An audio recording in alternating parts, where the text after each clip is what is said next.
Bonjour, bienvenue dans Sortir avec Alta, l'émission qui vous fait découvrir les bons plans. Et le bon plan de la semaine, c'est David Mezzaki. Bonjour. Bonjour. Enfin, le bon plan. Vous n'êtes pas le bon plan. Vous êtes le propriétaire du bon plan qui est ce nouveau restaurant ou bistrotel qui a ouvert donc sur la Rocade à Ajaccio, qui a ouvert ses portes tout récemment puisque c'était la semaine dernière.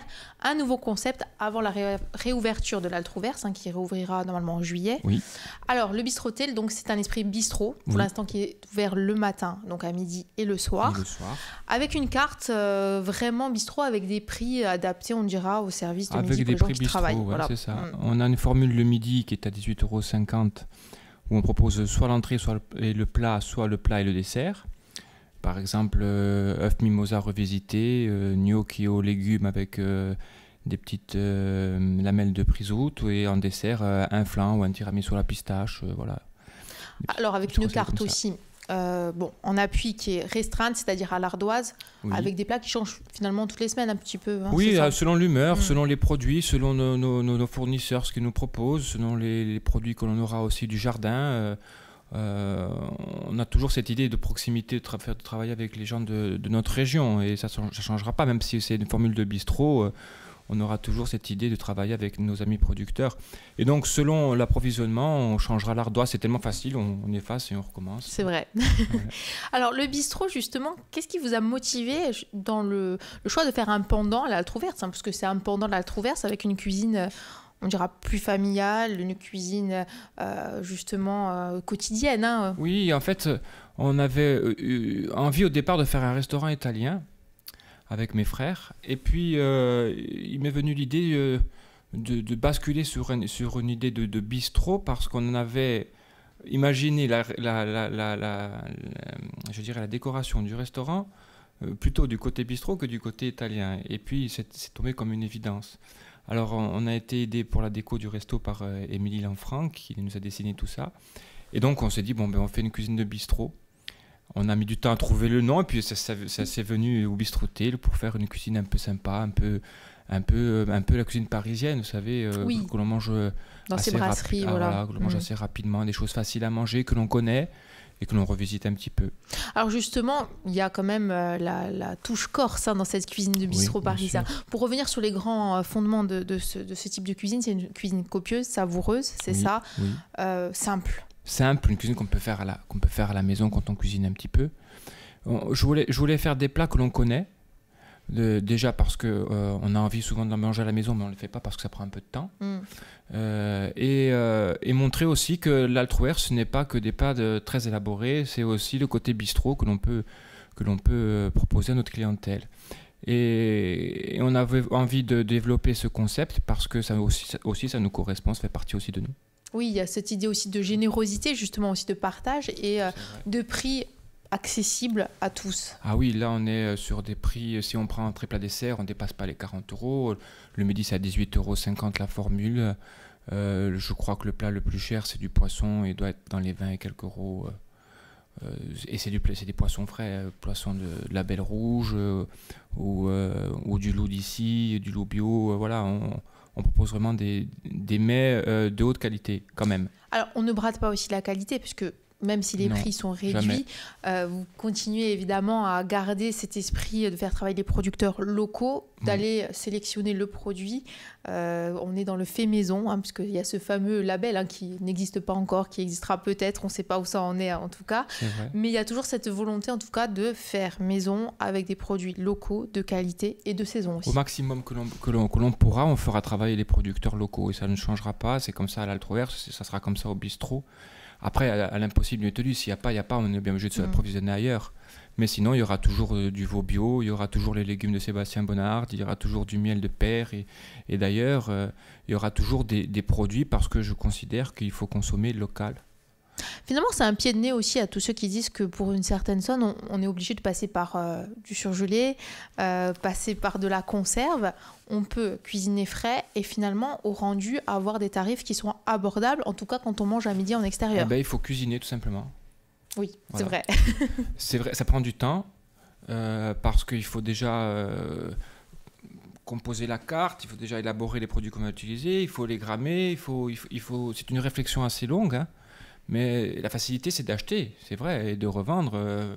Nous avons des fournisseurs qui nous proposent des plats totalement prêts. C'est la facilité. Mais à un moment donné, on s'en aperçoit. David Mezac, merci. On se retrouve demain. On va continuer évidemment à parler du Bistro Tail qui est situé sur la Rocade à Ajaccio. Merci, au revoir. Bonjour, bienvenue dans Sortir avec Alta pour cette seconde émission de la semaine. Nous sommes mardi, nous sommes sur Alta Frequenza et nous sommes en compagnie de David Mezac. Bonjour. Bonjour Lisa. Alors, nous parlons depuis le début de la semaine de l'ouverture du Bistro Tail, donc qui a ouvert sur la Rocade à Ajaccio. Il a ouvert ses portes la semaine dernière. On a vu hier un petit peu le concept, donc un bistrot comme son nom l'indique. Je pense que c'est assez transparent. C'est ça. On va parler aujourd'hui de cuisine. On va rentrer un petit peu dans le détail de cette première carte que vous proposez. Donc, on est véritablement dans les produits de saison, avec des formules qui changent tous les jours. La formule change tous les jours, la formule du midi changera tous les jours. Elle pourra revenir après dans le mois peut-être. Oui, bien sûr. Voilà, c'est selon ce que l'on aura, mais en général ça change tous les jours. Et la carte, elle évoluera aussi selon les produits de saison. En ce moment, on travaille de la sardine par exemple, en frais bien entendu, que l'on cuit à basse température, que l'on sert avec des pommes de terre rades, des petites carottes au thym. Voilà, c'est frais, c'est simple et c'est sain aussi. C'est sain. Oméga 3. C'est ça. Non, même avant l'été, c'est bien. C'est vrai qu'on n'en mange pas souvent des sardines. Non, c'est vrai. Mais c'est très bon pour la santé. Ensuite, on propose par exemple en entrée une poêlée de Saint-Jacques aux asperges et aux petits haricots blancs avec une petite émulsion de champignons. Voilà, c'est tout simple.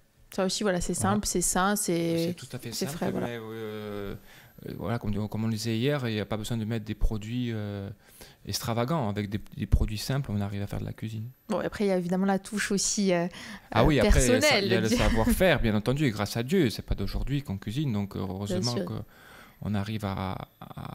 Et puis, il faut entretenir tout ça. Il faut lire beaucoup, il faut s'intéresser, il faut être proche des producteurs pour savoir les nouveaux produits qu'ils ont. Chose que vous faites énormément puisque vous êtes souvent auprès des producteurs, vous bougez beaucoup, vous tenez au courant de tout. De tout, je pars en stage aussi. Partez en stage aussi. C'est un métier finalement où on apprend toujours. Toute sa vie, oui. Voilà, c'est ça. Toute sa vie, parce que c'est tellement vaste, que ce soit en cuisine comme en pâtisserie, c'est tellement vaste qu'on a l'occasion d'apprendre toute sa vie. Et on se forme, moi je forme mon personnel aussi, mon personnel part en stage parce qu'il faut se maintenir à niveau, il n'y a pas le choix. La cuisine aussi, c'est de la pédagogie, c'est du partage, la formation c'est important aussi bien pour vous que pour les gens évidemment avec qui vous travaillez au quotidien. Oui, moi j'adore partager, mes recettes je ne les garde pas pour moi, je les offre régulièrement, je les partage avec mon personnel, je ne donne pas la moitié d'une recette à un, la moitié de la recette à l'autre, c'est complètement ridicule. Et donc, c'est vrai que la cuisine, c'est essentiellement du partage. Partage aussi que vous exercez parce que j'imagine que l'inauguration a été une belle soirée. Ah oui, c'était une super fête. Vous allez continuer à faire la fête funk le soir, puisque pour l'instant, c'est ouvert jusqu'à l'ouverture de l'Altroverse, c'est ouvert le soir. Pour l'instant, on tente le soir parce que c'est un secteur qui se développe et on ne sait pas. Finalement, voilà, on est un peu comme ça, on va un peu à vue parce qu'on ne sait pas quelle est l'activité de ce secteur-là. Donc, on a dit on va ouvrir le soir et pour l'instant, il n'y a personne qui est ouvert le soir à part une ou deux adresses. Donc, on a dit pourquoi pas tenter le coup d'ouvrir le soir. Après, on verra en fonction de l'Altroverse, on verra en fonction de l'activité, on décidera. Et donc, pour l'instant, on va chanter aussi. Vous allez chanter aussi, voilà, on va chanter avec mes frères et mon père, on va chanter tous les vendredis soirs. Et oui, puisque les soirées finalement au restaurant avec vous, elles s'achèvent souvent en musique. Ça, c'est important. Et puis, c'est aussi l'occasion finalement de passer un moment convivial avec les clients, des personnes qui vous suivent aussi depuis longtemps, qui sont des habitués. Et puis aussi donc, les gens qui viennent découvrir votre cuisine. Vous venez souvent d'ailleurs en salle, ça c'est important aussi. Oui, j'essaie de passer un peu de temps avec mes clients, même si les clients voudraient que je passe plus de temps, mais... Après, il faut aussi un peu rentrer chez soi. Oui, c'est sûr. Il faut aussi un peu profiter des siens. On peut pas passer H24 dans l'établissement. Mais quand on chante, on fait chanter les gens. S'il y a des musiciens, ils jouent avec nous. Là aussi, c'est du partage, parce que la musique, c'est du partage. La cuisine, c'est du partage. Et être restaurateur, c'est partager tout ça. Puis j'imagine aussi que quand les clients viennent avec vous pour discuter de la cuisine, outre évidemment ce moment festif, c'est aussi pour découvrir votre façon de travailler. Parfois, des conseils aussi. Des conseils aussi, voilà, c'est important cet échange aussi. Il faut accepter la critique. Alors après, on fait son choix. Des fois, elle n'est pas tout à fait objective. Parce que chacun a son savoir et chacun a sa façon de faire. Et puis le goût, c'est tellement subtil, c'est tellement unique que ce qui peut plaire à vous ne peut pas me plaire, etc. Bien sûr. Donc pareil pour le taux de sel, le taux de poivre, les épices, etc. La tolérance de chacun est différente. Donc on essaie de prendre ce qu'il y a à prendre et puis après on fait le tri. Mais oui, il faut discuter avec les gens. On peut pas s'enfermer quand on est cuisinier, quand on propose justement de partager. J'imagine qu'on vient aussi vous solliciter pour remettre des plats aussi à la carte. Ah oui, il y a des gens qui viennent justement à l'Altrouers, par exemple, pour manger les croquants de gambas. Alors certains sont venus manger. Je pensais pas mis les croquants. Alors ils disent, tu n'as pas mis les croquants de gambas. J'ai dit non, les croquants de gambas, c'est l'Altrouers et ça restera comme ça. Voilà, j'y pensais justement. David Mezzaki, merci. On se donne rendez-vous demain. Merci, au revoir. Avec plaisir. Bonjour, bienvenue dans Sortir avec Alta. Je suis toujours en compagnie de David Mezzaki. Bonjour. Bonjour Lisa, ça va? Alors oui, très bien. Et vous? Très bien. On se retrouve puisque nous sommes ensemble évidemment depuis lundi. On a fait réaliser 3 émissions votre compagnie, en tout cas c'est la 3e, qui sont disponibles sur le www.alta-frequenza.com en vidéo et en podcast. Et on parle du Bistro Tail qui a ouvert ses portes, puisqu'il a ouvert ses portes la semaine dernière. Oui.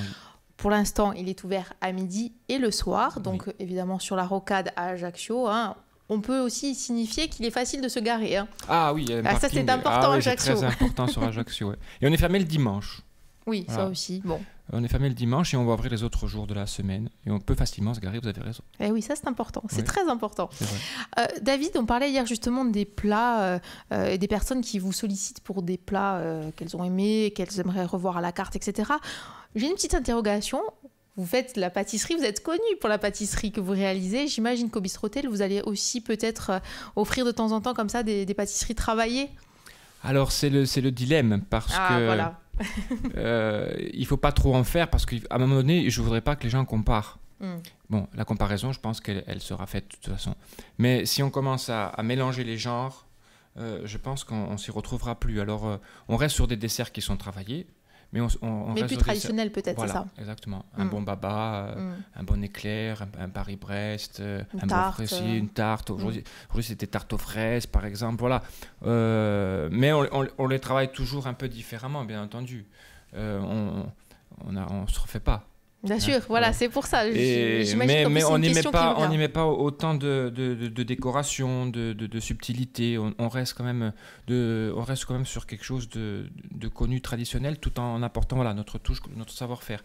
Mais on ne peut pas faire les desserts de l'Altrouers. De toute façon, je ne suis pas équipé pour à l'Altrouers, j'ai mon labo qui est à part pour ma pâtisserie. Je fais mes glaces, mes petits gâteaux. Je fais le matin de bonne heure, personne ne m'embête. Bon, là, il faut assurer le service. C'est pas les mêmes cadences, c'est pas la même façon de travailler. Donc, il faut faire des desserts qui sont accessibles et faciles à dresser parce que les gens sont pressés le midi. Oui, c'est ça. Justement, voilà. On le sait, la moyenne. Aujourd'hui, c'est 1 heure maxi pour un repas. Voilà, entre midi et 2 en tout cas. Et il faut s'en aller. Donc, on ne peut pas passer 7-8 minutes à dresser un dessert, ce qu'on passe à l'Altrouers, par exemple. Justement, aussi cette question du temps, parce qu'on n'y pense pas, mais souvent, aujourd'hui, les gens travaillent. Entre midi et 2, ils ont une courte pause. Est-ce que vous arrivez à garantir justement d'être servi assez rapidement ? Je dirais, Lisa, on n'a pas le choix. Oui, voilà. Vous n'avez pas le choix de toute façon. Donc, ça veut dire un travail en amont extrêmement important. Parce qu'on n'arrive pas à 11h en cuisine. Les gens, peut-être des fois, s'imaginent que je travaille déjà. Oui, je travaille déjà parce qu'on ne peut pas proposer, par exemple, de n'importe quel plat en n'ayant pas travaillé. On ne peut pas arriver à 11h et servir à midi. C'est totalement impossible.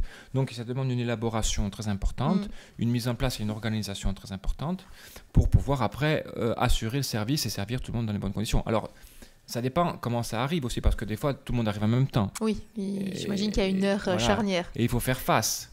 Donc, si on n'est pas organisé, si on n'est pas en place, comme on dit dans le jargon professionnel, c'est très, très, très, très difficile. Donc, à nous de se mettre en place le plus finement possible, le plus judicieusement possible pour assurer le service.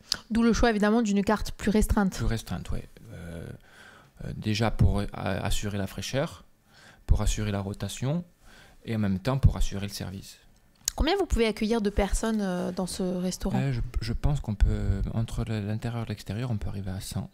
D'accord, oui, ça permet quand même d'accueillir beaucoup de monde. Voilà, on a commencé doucement, on n'a pas pris 100 d'un coup, parce que ça fait presque un an qu'on n'a pas travaillé, je dirais, dans la restauration, parce qu'on a... Oui, justement, il faut se remettre en jambe aussi. Suite à l'incendie qu'on a subi à l'Altrouers, on est resté un an à reconstruire, à se projeter, à imaginer la suite. Donc il faut se remettre aussi dans le bain, et c'est pas évident. On perd des automatismes, on perd des automatismes, donc voilà, on limite un peu le service pour offrir à nos clients un service de qualité et qu'on n'ait pas une attente importante. Justement, cette année, ça a été aussi une année difficile, on l'imagine, mais une année aussi de réflexion, c'est-à-dire une année où on se remet en cause. Oui. Peut-être qu'on apprend d'autres choses, qu'on essaye d'autres formules.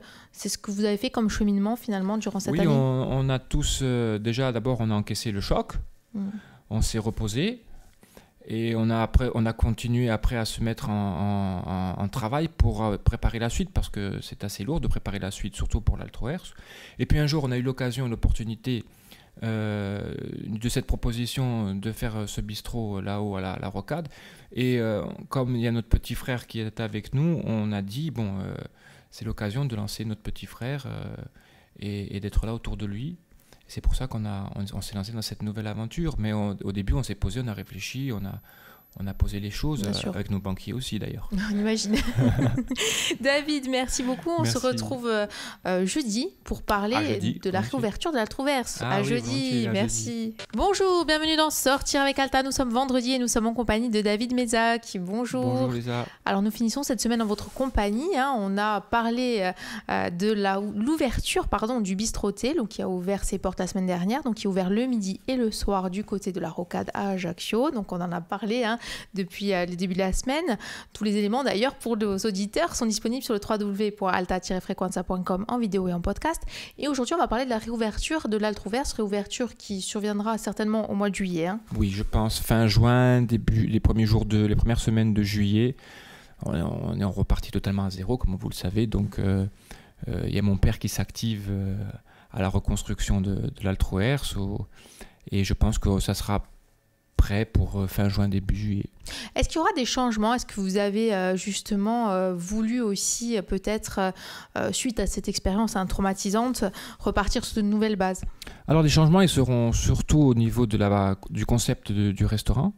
Il y aura une décoration totalement différente, il y aura une ambiance totalement différente. Ensuite, la façon de cuisiner, ce sera toujours la même, autour de la mer, parce qu'on est proche de la mer, bien entendu. On travaillera toujours avec nos pêcheurs, nos producteurs locaux, comme on le fait au bistrot. Non, au niveau du concept culinaire, ça restera pareil. Après, au niveau de la décoration, au niveau de l'ambiance, il y a un changement radical. Bon, vous ne voulez pas nous en dire plus, c'est ça? Négatif. C'est la surprise. C'est la surprise. J'imagine qu'au niveau de la cuisine, vous allez être monté en gamme par rapport au bistrot qui est ouvert du côté de la Rocade, justement pour ne pas brouiller aussi les pistes et pour que chaque restaurant ait sa propre identité aussi. C'est exactement ça, Lisa. C'est exactement ça. En plus, par exemple, au niveau du poisson, on travaille du poisson de la pêche locale et ça a un coût. Et qu'il n'est pas le même sur un poisson label rouge, par exemple. Bien sûr, puis selon les poissons aussi. Et selon les poissons aussi. Donc, on ne peut pas proposer dans un petit bistrot une certaine gamme de prix. Mais on peut proposer des produits d'ici en travaillant nos prix. Voilà, c'est deux concepts différents. La cuisine de l'Altrouers n'a jamais été chère non plus, ni inaccessible. C'est l'image que beaucoup en ont. Mais c'est une cuisine, c'est vrai, qui est plus élaborée.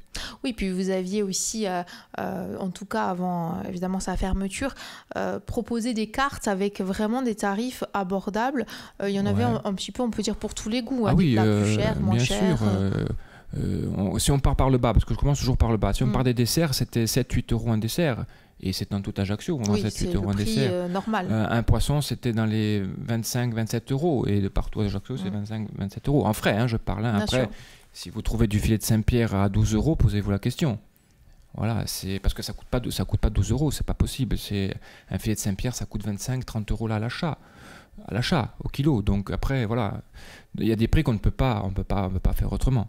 Et puis le frais se paye, et puis les gens veulent venir au restaurant manger des produits frais, parce que si vous voulez manger des produits surgelés, ils mangeraient chez eux. Bien sûr. Voilà.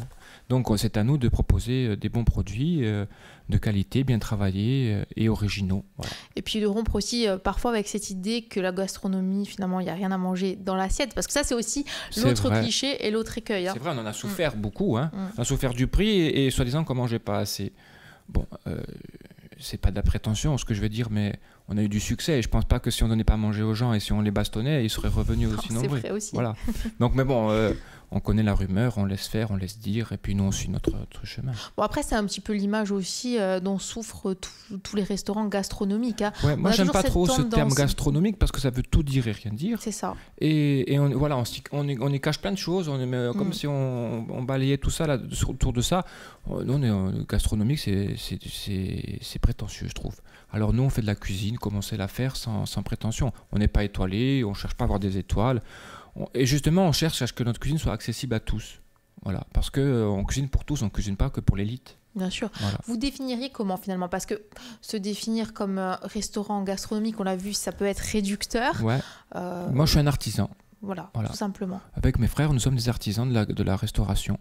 Avec l'artisan, on le sait malheureusement, parfois ça n'a pas ce sens noble, mais justement il y a un sens noble derrière le mot artisan. Voilà, il y a un sens noble où c'est comme le potier qui travaille la glaise, travaille sa terre, mais nous on travaille les produits de la même façon que lui. C'est comme le menuisier qui travaille son bois, et ben voilà, on est des artisans. On essaye de faire le mieux que l'on peut avec les produits que l'on a et en cherchant les meilleurs produits pour satisfaire notre clientèle. C'est une recherche, c'est un concept, c'est un travail de tous les jours. Bien sûr. Et je peux vous dire que ça demande un temps fou. Hein. On imagine bien. Ouais, ça demande un temps fou. David Mézac, merci d'avoir passé cette semaine en notre compagnie. Donc je rappelle évidemment que Ubistrotel est ouvert sur la Rocade à Ajaccio, est ouvert le midi et le soir. Sauf le dimanche, on le répète. Et on peut se garer aussi. Et en juillet, ce sera certainement la réouverture de l'Altroverse, route des Sanguinaires. Si Dieu veut, oui. Voilà. À bientôt. À bientôt, au revoir. Merci. Sortir avec Alta. Tous les bons plans de la convivialité sur Alta Frequenza avec Lisa Dorazio.